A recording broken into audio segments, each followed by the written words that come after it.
Como está escrito, não há nenhum justo, nenhum sequer. Não há ninguém que entenda, ninguém que busque a Deus. Todos se desviaram, tornaram-se juntamente inúteis. Ninguém que faça o bem, não há nenhum sequer. Suas gargantas são um túmulo aberto, com suas línguas enganam, veneno de serpentes está em seus lábios. Suas bocas estão cheias de maldição e amargura. Seus pés são ágeis para derramar sangue. Ruína e desgraça marcam os seus caminhos, e não conhecem o caminho da paz. Aos seus olhos é inútil temer a Deus. Estevão, homem cheio de graça e do poder de Deus, realizava grandes maravilhas e sinais entre o povo. Contudo, levantou-se oposição dos membros da chamada Sinagoga dos Libertos, dos judeus de Cirene e de Alexandria, bem como das províncias da Cilícia e da Ásia.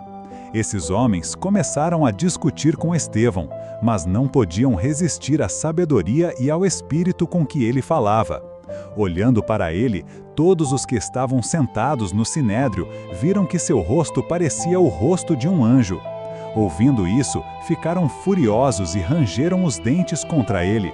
Mas Estevão, cheio do Espírito Santo, levantou os olhos para o céu e viu a glória de Deus e Jesus em pé à direita de Deus, e disse: "Vejo os céus abertos e o Filho do Homem em pé à direita de Deus." Mas eles taparam os ouvidos e, dando fortes gritos, lançaram-se todos juntos contra ele.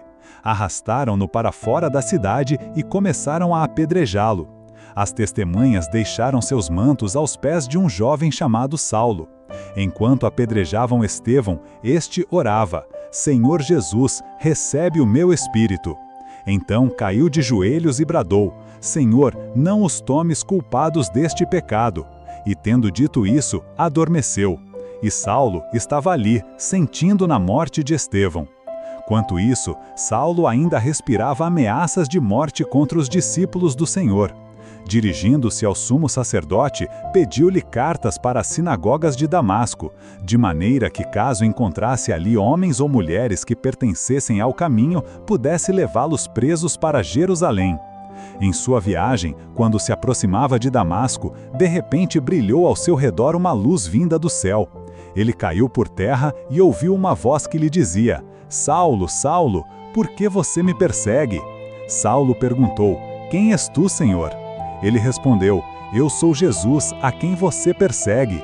Levante-se, entre na cidade, alguém lhe dirá o que você deve fazer."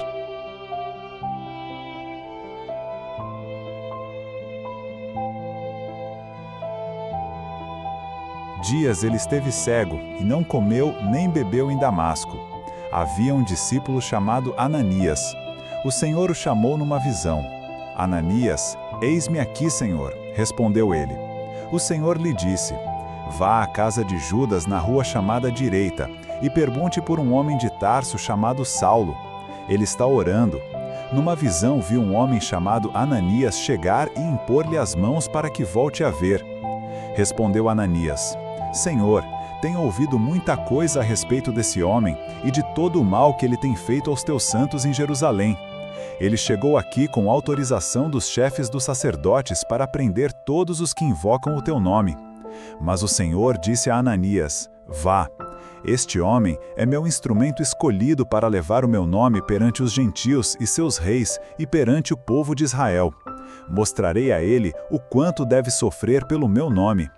Então Ananias foi, entrou na casa, pôs as mãos sobre Saulo e disse: "Irmão Saulo, o Senhor Jesus, que lhe apareceu no caminho por onde você vinha, enviou-me para que você volte a ver e seja cheio do Espírito Santo."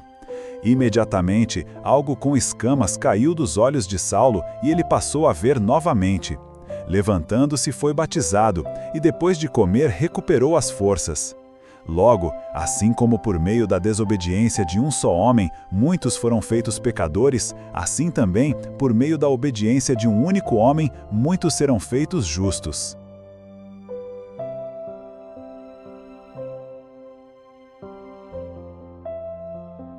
A lei foi introduzida para que a transgressão fosse ressaltada, mas onde aumentou o pecado, transbordou a graça. a fim de que, assim como o pecado reinou na morte, também a graça reine pela justiça para conceder vida eterna mediante Jesus Cristo nosso Senhor. Dou graças a Cristo Jesus nosso Senhor, que me deu forças e me considerou fiel designando, para o ministério a mim, que anteriormente fui blasfemo, persegui e insolente. Mas alcancei misericórdia, porque o fiz por ignorância e na minha incredulidade. Contudo, a graça de nosso Senhor transbordou sobre mim, com a fé e o amor que estão em Cristo Jesus. Esta afirmação é fiel e digna de toda a aceitação. Cristo Jesus veio ao mundo para salvar os pecadores, dos quais eu sou o pior.